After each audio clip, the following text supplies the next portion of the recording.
Ah, look at you. Finally ready to hear what's been unfolding behind the curtain while you moved with that unnerving calm of yours. Hello, quiet disruptor.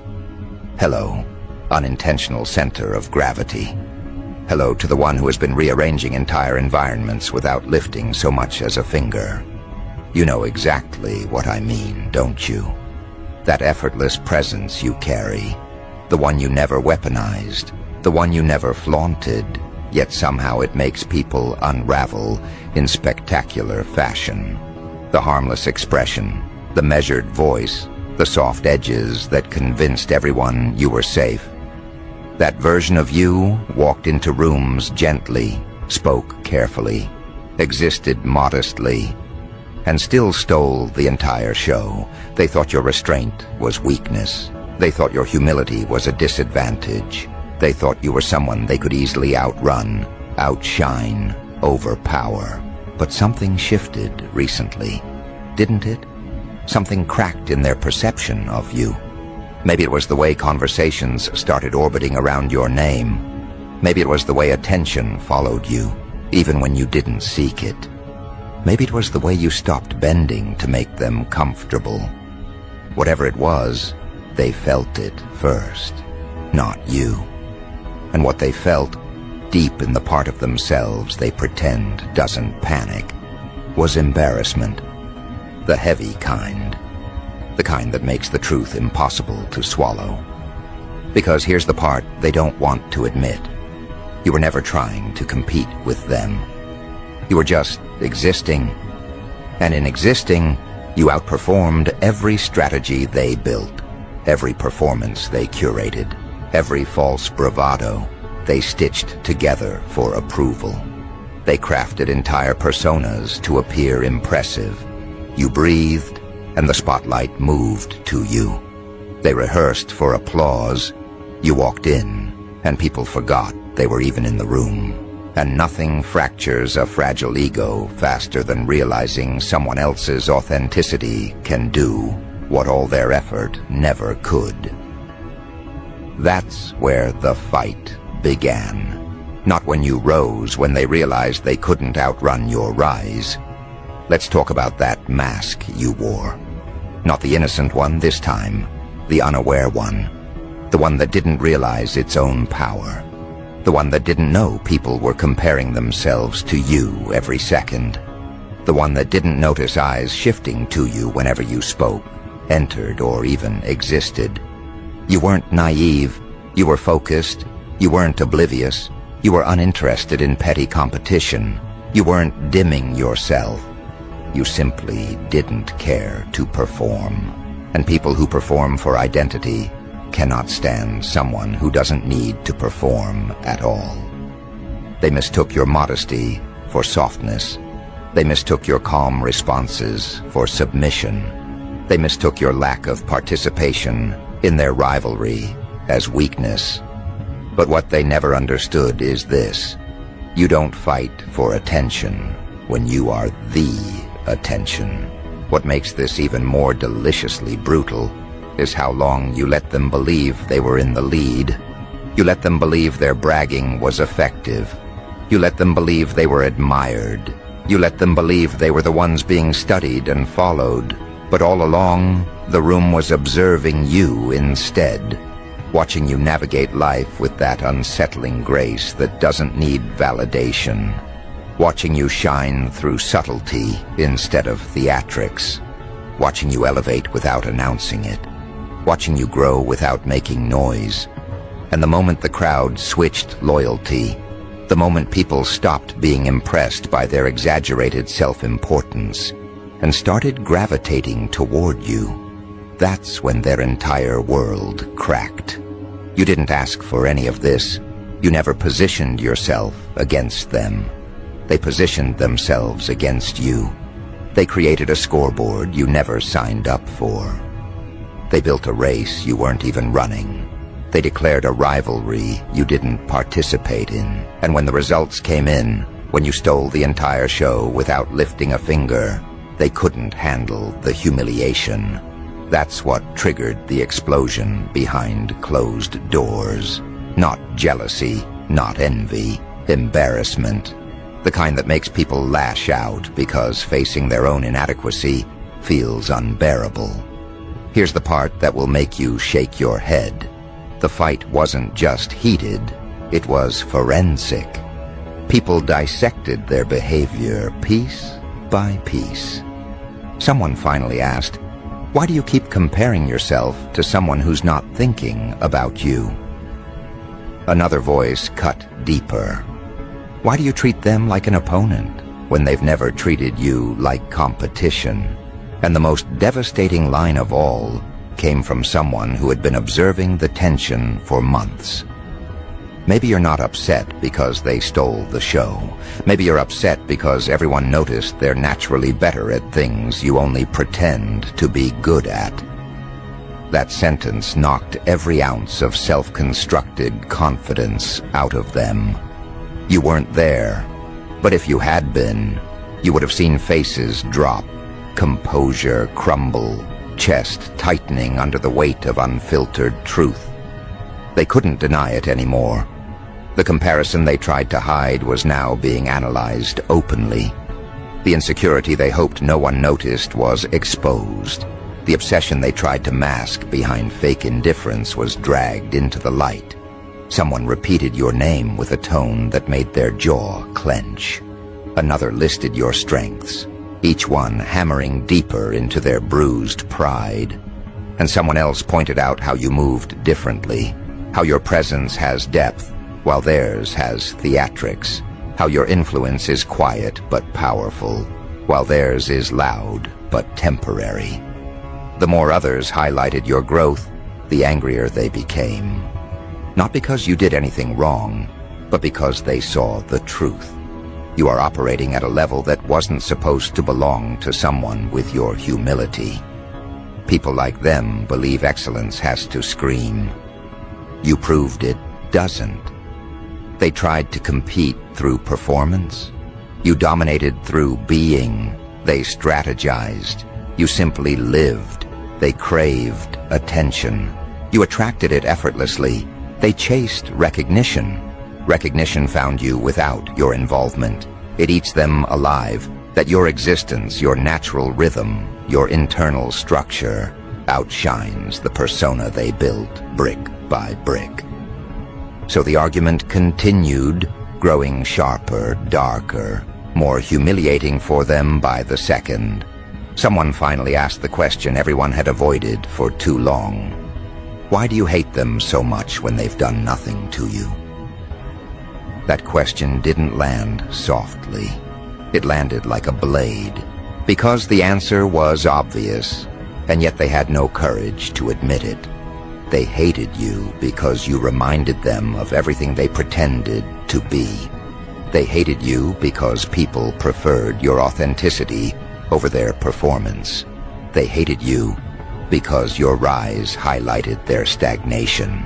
They hated you because their identity depended on being the center, and you effortlessly became the true center without trying. They hated you because they couldn't beat you in a competition you weren't even aware of. And most of all, they hated you because losing to someone who isn't competing feels like being defeated by truth itself. Every time your name came up, the room felt like it was holding a mirror to their worst insecurities. Every time someone mentioned your progress, their posture shifted. Every time someone acknowledged your natural influence, their breathing changed.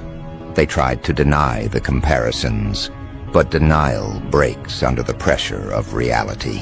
And the reality was brutal. You outperformed them without performing. You surpassed them without racing. You became the reference point while they became the warning sign. And that reversal, unexpected, undesired, undeniable, became too much for their ego to bear. As the shouting continued, someone finally said what everyone else knew. They didn't take your spotlight. You just never had it. That sentence was the collapse point, the moment everything inside them broke.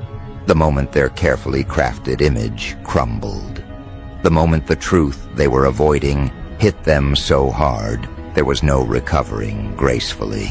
People began recounting past moments. Moments where your presence overshadowed theirs unintentionally. Moments where you spoke and people actually listened. Moments where you walked in and the atmosphere shifted. Moments where their jokes fell flat, but your simplest statement carried weight. All those memories returned to the room at once, confirming what they feared most. Your influence is real, and theirs is projection. They couldn't stop the unraveling at that point. It was too late. Someone else added, "The reason you're angry is because deep down, you know they're the one everyone actually respects." Another said, "They don't need to announce themselves to be impactful. You do." Another cut with surgical precision. "You keep trying to beat them, but beating them would require you to be at their level. And you're not." That line drained the remaining oxygen from the room. And you, unaware of the chaos unfolding, were somewhere living your life peacefully, while your name was burning through fragile reputations like acid. What's even more fascinating is this. The argument wasn't really about you. It was about what you expose in others without trying. Some people can't handle being near someone whose presence makes their insecurities impossible to hide. Some people panic when compared to someone they secretly admire but publicly resent. You became the measuring stick, and they failed the measurement. Your growth dismantled their self-image. Your confidence destabilized their facade. Your effortless magnetism overshadowed their forced charisma. And once people saw the difference, there was no going back. The conversation mutated into something far uglier than they expected, because no one goes into a battle thinking they're about to lose control of their reputation. But that's exactly what happened. It didn't matter how much they tried to keep the discussion contained. The moment your name entered the room, the emotional temperature spiked and the truth burst out of every person who had been holding it in for far too long. This is where the humiliation deepened. People started replaying moments from months ago, moments they ignored at the time, but now understood with perfect clarity. They remembered how this person would become rigid whenever you entered a conversation. They remembered how their tone would sharpen whenever someone praised you. They remembered the micro-expressions that cracked through their mask whenever your achievements were mentioned. And now that everything was exposed, those memories looked like evidence in a court case, evidence proving that they were threatened by you long before they admitted it. The irony is almost poetic, because they always swore up and down that you weren't relevant to them, that you weren't on their radar, that you weren't someone they paid attention to. Yet their behavior told a completely different story. You weren't just on their radar, you were the radar. It wasn't long before someone in the room said what everyone else was thinking. They're obsessed with you. That statement hit the center of the conflict like a hammer. They tried to deny it, tried to redirect, tried to shift the conversation to anything else, but denial collapses quickly when the evidence is overwhelming. Someone else added, "If you weren't comparing yourself constantly, we wouldn't be having this conversation." That was the turning point. Their face tightened, their posture stiffened, their breathing changed. They knew the room saw straight through them. They weren't just embarrassed, they were exposed, and nothing triggers defensive rage faster than exposure. That's when the blame shifting began. They started accusing others of exaggeration. They started claiming the comparisons were imagined. They tried painting themselves as victims of misunderstanding. But all of those attempts fell apart instantly because the group had receipts. People had saved screenshots of conversations where your name became a trigger point. People had held onto comments where envy seeped through their words. People had memories of moments where their attitude changed the second your success entered the discussion. Those memories, once brought up aloud, became impossible to rewrite. The room wasn't fighting over opinions. They were fighting over documented patterns. And the funniest part? You were nowhere near any of this. You weren't defending yourself. You weren't arguing. You weren't proving anything. You weren't even aware this eruption was happening. Yet somehow, your absence was louder than their entire performance. You were the quiet storm inside their chest, the pressure they couldn't name, the comparison they couldn't outrun, and every attempt they made to deny the truth only reinforced just how deeply you occupied their mind. The argument spun into a darker tone when someone said, "You keep trying to beat them because you're terrified they might not even know you're trying." That line sliced through whatever was left of their composure, because nothing is more insulting to someone who built an entire rivalry in their head than realizing the other person wasn't even participating. They wanted to be seen as your equal or your superior, but deep down they knew they weren't even in the same category. Their strategies were loud, your presence was effective, their ambition was performative, your evolution was natural, their identity was constructed, yours was embodied. Here's where the chaotic dark humor begins to hit its peak. While they were busy melting down in front of witnesses, someone else in the room leaned back and said, "They didn't steal the show. The show just recognized its true lead." Another added, "You were fighting for a spotlight that already belonged to someone else." The group wasn't trying to be cruel. They were being honest, and that honesty cut through every illusion this person had been clinging to. They weren't angry because they lost. They were angry because the loss revealed truths they had been trying to bury. Your glow wasn't accidental. It wasn't random. It wasn't luck. People gravitated toward you because they felt something genuine, something they couldn't get from someone who performs identity instead of embodying it. You didn't manufacture appeal. You radiate it because of who you are, not what you pretend to be. And pretending is exactly what they had been doing for far too long. Pretending to be confident, pretending to be secure, pretending to be admired, pretending to be unbothered. But all pretense collapses when compared to real presence. And nothing is more humiliating for someone obsessed with appearances than being compared to someone who doesn't care about appearances at all. The debate escalated when another person said, "The reason you're mad is because they didn't try to take anything from you. They just existed, and it was enough to overshadow everything you were attempting." You want to talk about psychological warfare? That line detonated the last remaining fragments of their ego. Because that's the raw truth. Your existence does more damage to their ego than any act of competition ever could. You don't have to outperform them intentionally. You outperform them simply by being built differently. Your authenticity is lethal to people whose identity depends on imitation. Your growth is threatening to people committed to stagnation. Your inner stability destabilizes people who rely on performance. Your ability to evolve without announcing it makes people who crave attention feel irrelevant. You are a walking contradiction to everything they've constructed, and deep down, they know it. That realization triggered the next wave of emotional chaos.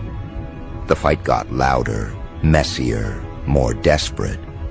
Someone demanded, "Why are you making everything about them?" Another countered, because everything always becomes about them whether they want it to or not. That second statement was the honest one. You don't force attention. Attention follows you instinctively. They don't hate you for trying. They hate you for not having to try. And this is where the dark humor sharpens. One person in the room muttered, "You can't compete with a person who isn't competing. That's why you keep losing." The argument paused for a moment because the truth of that line was heavy. The entire conflict existed because they built a race no one else was running. They kept sprinting toward an imaginary finish line. You walked your path calmly, and somehow you arrived ahead of them. Let's talk about why this embarrasses them so deeply. Competition only feels empowering when you believe you can win. But competing with someone who lives on a different tier isn't motivating. It's humiliating. They weren't just losing. They were losing publicly. Their mask cracked publicly. Their insecurities surfaced publicly. Their jealousy leaked publicly. Their fabricated confidence dissolved publicly. And when someone loses control in front of witnesses, the audience remembers. It sticks. Their meltdown became a spectacle. Their embarrassment became entertainment. Their attempt to appear superior became evidence that they weren't. Someone finally confronted them with a chilling question. If you're so confident, why do you track everything they do? There was no answer, because everyone knew the truth.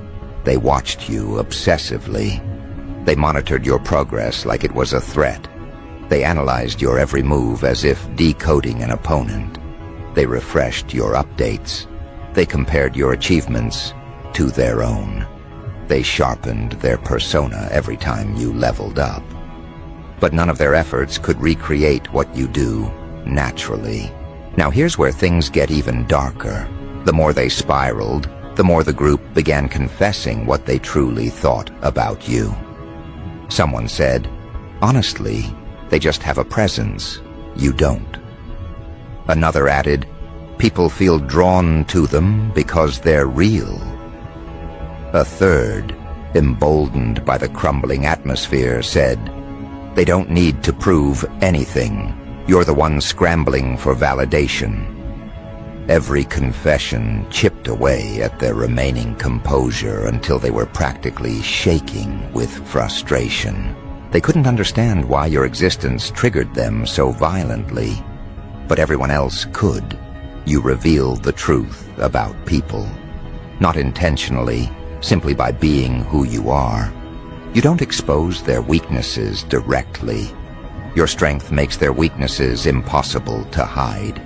You don't expose their insecurity intentionally.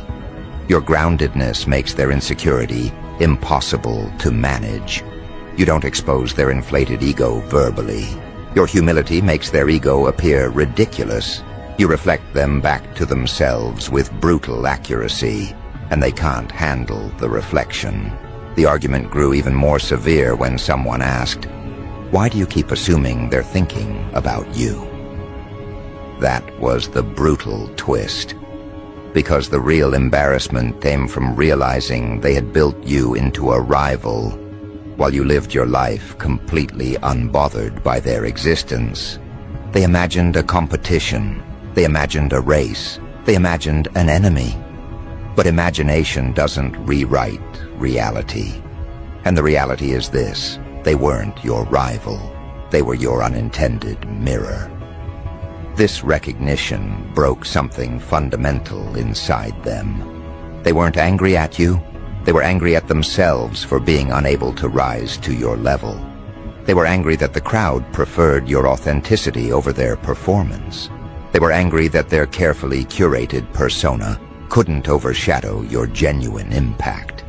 They were angry that they put in more effort and got less admiration. They were angry that someone like you, someone who wasn't even playing the same game, ended up becoming the center anyway. As the conflict reached its peak, the room fell into a deadly stillness, not quiet, not calm, just the kind of suspended tension that appears when everyone realizes the truth has been laid bare and there's no walking it back. Someone spoke with brutal honesty. You wanted them to lose so you could feel like you finally won at something. Another voice followed. But you can't win a race when the other person isn't running. And then the final cut came. They didn't steal the show. They just reminded everyone who actually had it. As the conflict reached its peak, the room fell into a deadly stillness. Not quiet, not calm. Just the kind of suspended tension that appears when everyone realizes the truth has been laid bare and there's no walking it back. Someone spoke with brutal honesty. You wanted them to lose so you could feel like you finally won at something.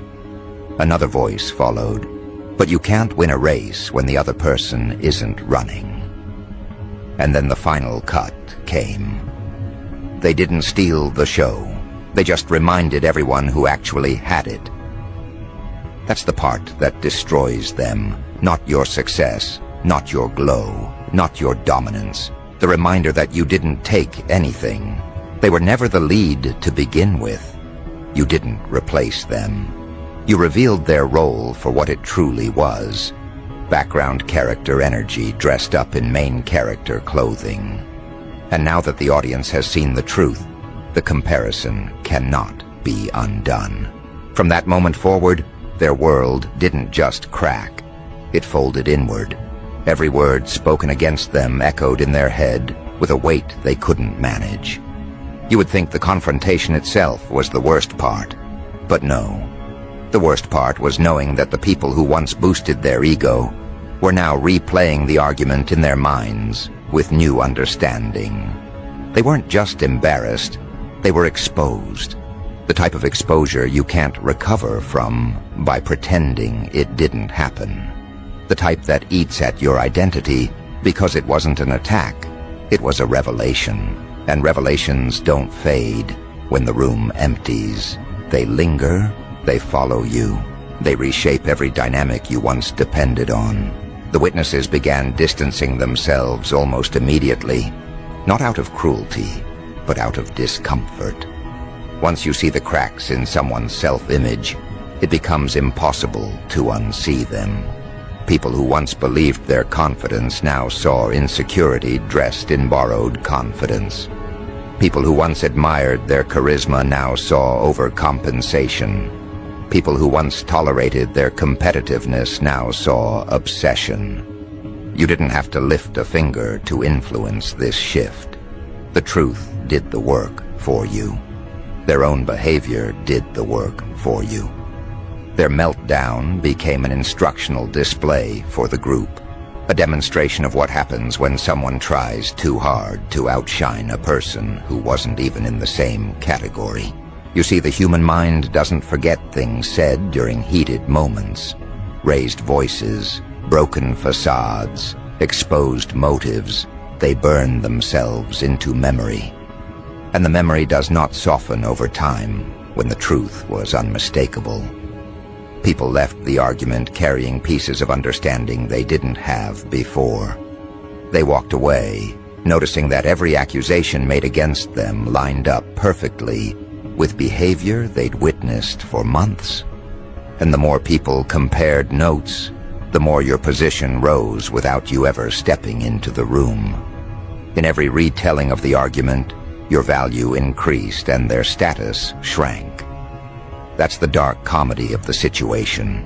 They tried to compete with you, failed spectacularly, and then unknowingly participated in a downfall they constructed with their own hands. Their embarrassment was the seed. Their reaction was the fuel. Their outburst was the execution. They plotted to prove themselves superior, but instead revealed how deeply inferior they felt. They tried to demonstrate dominance, but ended up demonstrating insecurity. They attempted to position themselves above you, but collapsed under the weight of their own ego. And this collapse didn't just happen socially. It spread internally like a fracture through glass. It changed the way they viewed themselves. Their self-perception had been constructed around the idea that they were impressive, admired, influential. But that identity only worked when others believed it too. Once people stopped clapping, their performance fell apart. Once people stopped validating the persona shattered. And once people compared them to you honestly, their entire illusion collapsed like furniture held together by tape. The next day, the group chats lit up. Not the chats they were part of, the ones they weren't invited to anymore. People were analyzing the meltdown with forensic detail. They replayed lines. They replayed expressions. They replayed reactions. They replayed the shift in energy when your name was spoken. They questioned how long the obsession had been brewing. They wondered how much of their identity had been shaped by trying to compete with you. And the more people talked, the more ridiculous their attempts at superiority looked. You accidentally became the protagonist in a story they tried to lead. Your name became the center of conversation, not because you pushed yourself into the spotlight, but because their collapse highlighted your relevance. It's almost twisted how the universe works sometimes. They wanted attention. They wanted validation. They wanted recognition. Instead, they handed all of it to you by proving they were no match for you emotionally, socially, or energetically. People weren't admirers anymore. They were analysts dissecting a case study in insecurity. What makes this even more brutal is how different you would have handled it if you had known. You aren't petty. You aren't vindictive. You don't compete. You move through life at your own pace without trying to knock anyone down. You aren't threatened by other people's growth. You cheer for others. You support others. You genuinely want people to succeed. And they mistook that as weakness. Instead of appreciating your authenticity, they saw you as a threat to their image. Instead of learning from you, they tried to overshadow you. Instead of cooperating, they chose competition. Instead of self-reflection, they chose projection. And now the consequences of those choices are circling back to them with razor precision. People don't rally behind someone who throws tantrums when they lose. People don't trust someone who crumbles when confronted with truth. People don't respect someone who needs others to fail in order to feel valuable. That's where their collapse truly began. Not in the argument, but in the aftermath, when people realized the person they admired was built on counterfeit self-worth. Their charm had cracks. Their confidence had cracks. Their influence had cracks. And once people noticed the cracks, everything they did seemed questionable. Meanwhile, your stock rose effortlessly. People started bringing up your achievements without you even knowing. They recalled how you always carried yourself with grace, even when they didn't treat you fairly. They mentioned how you never bragged, never competed, never sought attention. They admired how you stayed consistent while others chased validation. They recognized that your growth wasn't accidental. It was earned.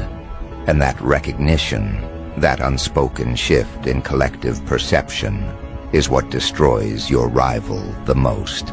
Their rage wasn't just embarrassment, it was panic. Panic at realizing you were always the standard. Panic at realizing they never stood a chance. Panic at realizing people respected you more than them. Panic at realizing you had the qualities they pretended to have. Panic at realizing their entire rivalry was one-sided. Panic at realizing they were competing alone, sprinting toward an imaginary finish line while you lived an entirely different narrative. But here's where the chaos turns theatrical. The more they panicked, the worse they looked. They started scrambling to recover their image. They over-explained. They justified. They reached out to people privately asking, "You know I'm not jealous, right?" They tried to spin the argument as a misunderstanding. They tried to pretend they weren't affected. They posted things online to appear unbothered. But nothing exposes a person faster than trying too hard to seem unaffected. People saw through it instantly. Their desperation became comedy. Their attempts at damage control became a spectacle. Every message they sent trying to defend themselves only confirmed how deeply shaken they were. Every comment they made about you only made you look better. Every attempt to downplay the argument only made them appear guilty. They were digging themselves deeper with every move. You weren't doing anything, yet they were losing more ground by the hour. And the reason is simple. The truth aligns naturally. Lies require effort. Authentic presence stabilizes naturally. Insecurity requires effort. You move with coherence. They move with contradiction. You grow. They perform. You evolve. They imitate. You attract. They chase. And nothing feels worse to someone who thrives on comparison than realizing the comparison always favored the other party. But the story doesn't end with embarrassment. It evolves into obsession. Once the argument ended, they became hyper-aware of everything you did. They watched your social interactions. They watched how people engaged with you. They watched your progress. They watched for moments where you shined. And each moment stabbed them deeper, because now they could no longer pretend not to notice you. The argument forced the truth into the open. Now there was no running from it. Each time someone mentioned your growth, they flinched. Each time someone complimented you, they tensed. Each time someone admired your qualities, they wondered if those qualities were the reason they lost the room. And that kind of internal torment doesn't fade. It builds. They began replaying old conversations where your name came up. They realized how often your presence shifted dynamics. They noticed how many people respected you more than they realized. And the realization grew heavier with time. Soon others started distancing themselves from them entirely. Not because they didn't like them, but because their insecurity became too loud to ignore. Being around someone who can't handle another person's success is exhausting. Being around someone who spirals when compared to a stronger presence drains the environment. And once people recognized that pattern, they decided to step away. The deserted feeling that crept in afterward was punishment enough. The people they sought validation from were now avoiding them. The people they wanted to impress were now uninterested. The people they wanted to compete with were now admiring you instead. Their world shrank while yours expanded. Their influence decreased while yours grew. Their confidence fractured while yours became stronger. What destroyed them most wasn't losing the argument, it was losing the comparison. Comparison they initiated. Comparison they insisted on. Comparison they weaponized. And comparison that backfired so catastrophically, they may never fully recover from the blow. Here's the part you don't see, the part they would never admit. They replay your evolution in their head constantly now. They can't stop thinking about how you changed, how you rose, how you matured, how you carried yourself differently, how you walked into rooms with that grounded posture, how your eyes shifted from seeking approval to owning your energy, how your presence expanded organically, how people reacted to you without you trying to gain their approval. That's what haunts them, not your achievements, your transformation. Because your transformation proves they stayed the same. They were competing with the older version of you, a version that no longer exists. A version you shed like old skin while they remained trapped in the same script. And the final sting. They now know that even if you had decided to compete with them, it wouldn't have been a fair battle. You carry depth they can't imitate. You carry authenticity they can't forge. You carry inner clarity they don't possess. And the group knows it too. This is why the atmosphere around them now feels different. People aren't rude, they're cautious. People don't confront them, they just don't trust their self-perception anymore. People don't boost their ego, they've seen what happens when it goes unchecked. And every polite interaction reminds them of the argument they lost. The social terrain shifted, and everyone can feel it. The irony is almost cruel. You didn't try to rise above them. They pushed you there by showing everyone the gap between you. You didn't seek dominance. They announced it for you by admitting, through their meltdown, that you were the standard they couldn't reach. You didn't fight for the spotlight. They pointed it at you by losing control the moment your name was spoken. And this is where the truth crystallizes. You didn't steal the show. The show recognized its rightful lead. You didn't embarrass them. They embarrassed themselves by choosing comparison with someone they were never equipped to challenge. You didn't expose their weaknesses. They exposed themselves by creating a rivalry they couldn't sustain. The collapse that followed wasn't the end. It was the beginning of a new perception of you, a perception without distortion. People now see who you are with clarity.